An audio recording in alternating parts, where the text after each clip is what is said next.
Ciao a tutti Cubers! Oggi faremo l'unboxing di questo pacco che mi è stato gentilmente spedito da Cube Kings.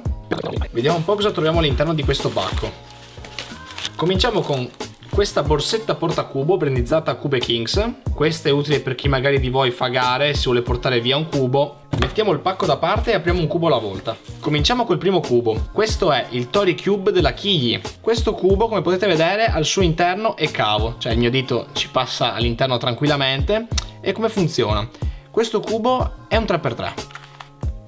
Un 3x3 cavo, non è uguale a un Void Cube perché il Void Cube non ha il centro, invece in questo caso il centro c'è, quindi non si può creare la classica parità da Void Cube, quindi sostanzialmente si risolve come un 3x3. Vediamo un po' il primo giro com'è. Ok, il cubo gira veramente molto bene, devo dire. È un po' difficile da girare perché appunto la presa non è comodissima, però gira veramente molto bene. Vedete anche un po' di taglio. Questo cubo prende il nome dalla sua forma, che ricorda la forma di un toroide. Poi ve ne parlerò meglio nelle prossime settimane tramite degli shorts. E questo è come si presenta il cubo da mescolato. Il cubo all'interno è cavo. Devo dire che me lo aspettavo molto più piccolo.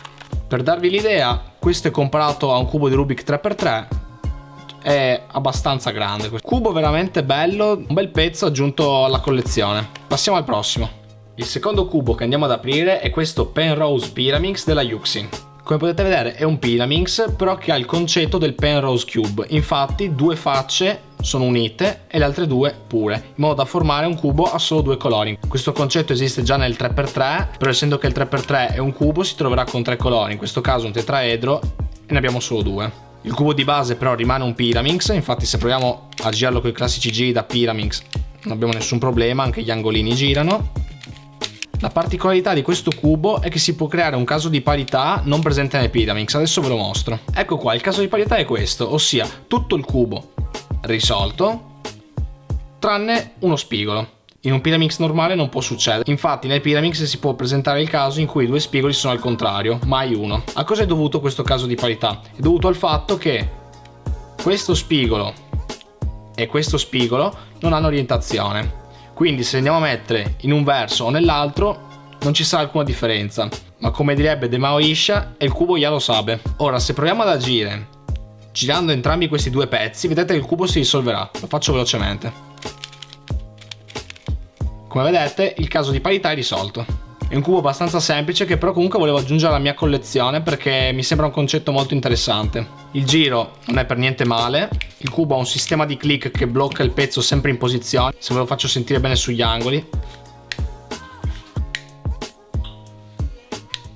Il che rende la risoluzione molto piacevole, anche perché non devi sempre star lì ad allineare il cubo, semplicemente basta che lo muovi un po' come ti viene e il cubo sarà sempre in posizione che potrà comunque girare.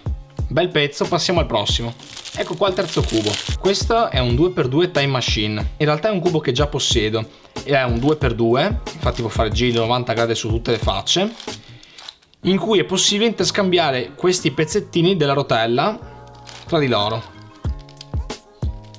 andando così a mescolare sia il 2x2 interno che la rotella esterna.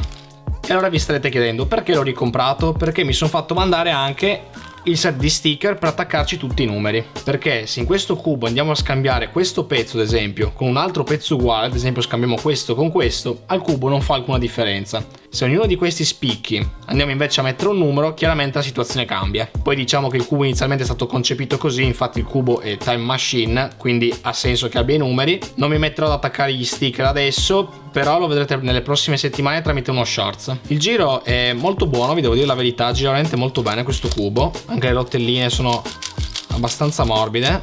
Nel 2x2 interno possiamo anche vedere che c'è un leggero taglio, quindi anche abbastanza flessibile questo cubo, nonostante la grande quantità di pezzi. E al momento non ho altro da aggiungere, passiamo all'ultimo cubo.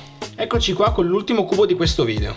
Questo è il Mirror Cube 4x4 della Shengshu. È un cubo abbastanza recente, infatti fino a poco fa nel mercato potevamo trovare soltanto la versione 2x2 e 3x3 dei Mirror Cube, ma nell'ultimo periodo diversi brand stanno investendo anche nelle versioni 4x4 e 5x5, tra cui la Shengshu. Questa è la versione Silver, che secondo me per un Mirror Cube è quella più bella. Come funziona? Semplicemente è un 4x4 in cui le facce hanno altezze diverse e se andiamo a mescolare il cubo cambia forma.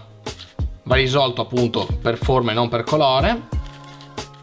E niente, sono contento di avere questo cubo perché è uno dei pochi che mi mancano per completare la collezione dei mirror. Infatti mi mancava soltanto il 4x4, adesso mi manca solo il 6x6. Facciamo qualche giro e il cubo gira veramente bene, come tutti i cubi della Shengshu alla fine.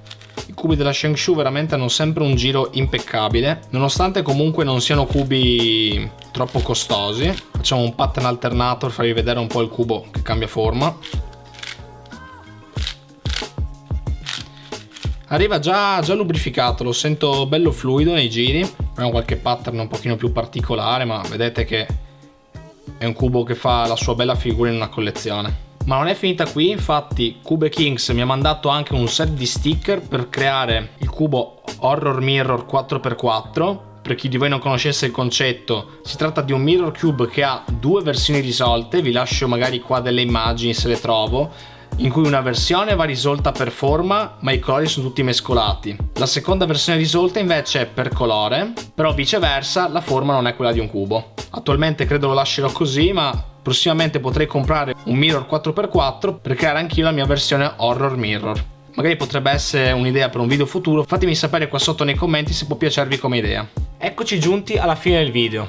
Ci tengo a ringraziare nuovamente Cube Kings per avermi dato l'opportunità di girare questo video. Vi lascio qua sotto in descrizione il link di tutti questi cubi che potete acquistare dal loro sito.